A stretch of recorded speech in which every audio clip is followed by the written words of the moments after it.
ये हमारे शास्त्रों में, हमारे पुराणों में ऐसी बहुत कथाएं हैं भगवान की, भक्तों की, कि भगवान मदद करने के लिए आते हैं, अवश्य आते हैं। वो स्वयं प्रकट होके नहीं आते तो किसी ना किसी रूप में मदद भेजते हैं। अरे एक बार आप पूरा समर्पण होकर के दोनों हाथ उठा करके कि प्रभु आप तो आप जाने, आपका काम जाने, जब भी दिल से पुकारोगे तो निश्चित भगवान आपको मदद भेजेंगे और मदद करेंगे। ऐसा हो ही नहीं सकता कि कोई सच्चे दिल से पुकारे या दुख के समय में दोनों हाथ उठा करके भगवान को उनकी शरण में समर्पण करे तो भगवान तत्क्षण दौड़ते हुए आते हैं, नंगे पैर दौड़ते हुए आते हैं। तो कभी भी जीवन में कभी कोई संकट, ऐसा दुख परेशानी आए तो तब भी आप दोनों हाथ उठाकर अपने इष्ट देव का नाम पुकारना, वो किसी ना किसी रूप में आपकी मदद जरूर करेंगे, अवश्य करेंगे और आपके दुख का, क्लेश का निवारण करेंगे।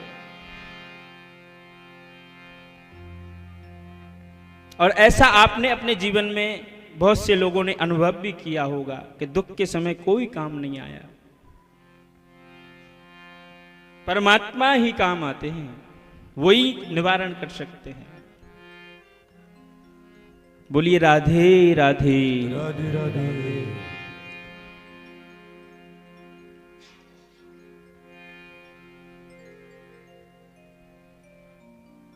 द्रौपदी ने कहा, हे पितामह तो ये पाप आपने क्यों किया?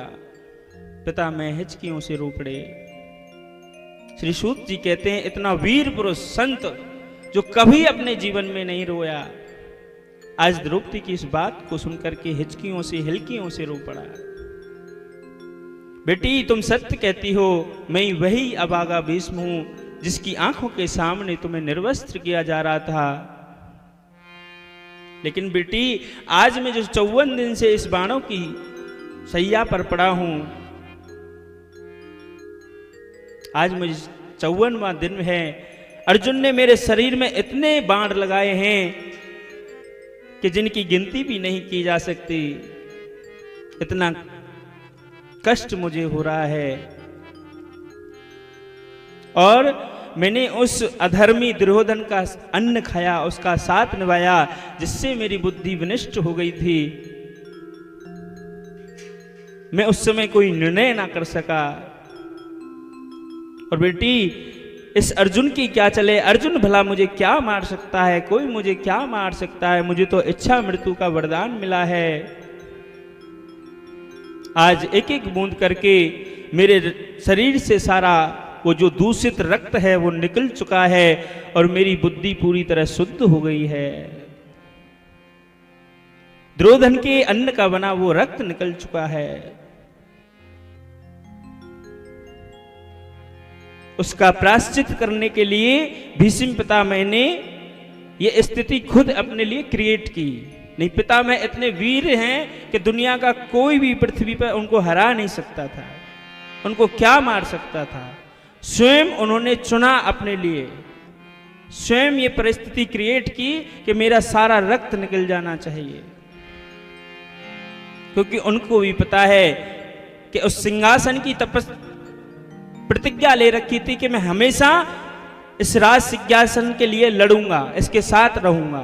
लेकिन उस पे अधर्मी दुर्योधन का अधिकार हो गया, तो प्रतिज्ञा के कारण पितामह को उस अधर्मी दुर्योधन का भी साथ देना पड़ा। लेकिन उस साथ के प्रायश्चित के लिए ही पितामह ने आज ये अपने लिए, स्वयं के लिए दंड दिया है। जैसा खाओगे अन्न वैसा होगा मन, सब जानते हैं ना। तो चटपटा चटपटा कौन खाता है और मीठा मीठा कौन खाता है? चाउमीन, बर्गर, गोलगप्पे, बहुत तगड़े मसाले। तो जैसा खाओगे तो ऐसा ही हमारा मन होगा। जो हमारे साधु संत है ना, आश्रमों में आज भी बस दाल में हल्का सा नमक हल्दी डाली, जीरा डाला और बन गया भोजन। बड़ा शुद्ध सात्विक भोजन मिलता है आज भी संतों के आश्रमों में। लेकिन हमारी तो जीव है, ये बड़ा चटपटा मांगती है, कभी कुछ मांगती है खाने को। अब तो नई नई चीजें चल गई हैं जो 2-4 साल पहले थी नहीं। मोमोज चल गया, जन कहाँ से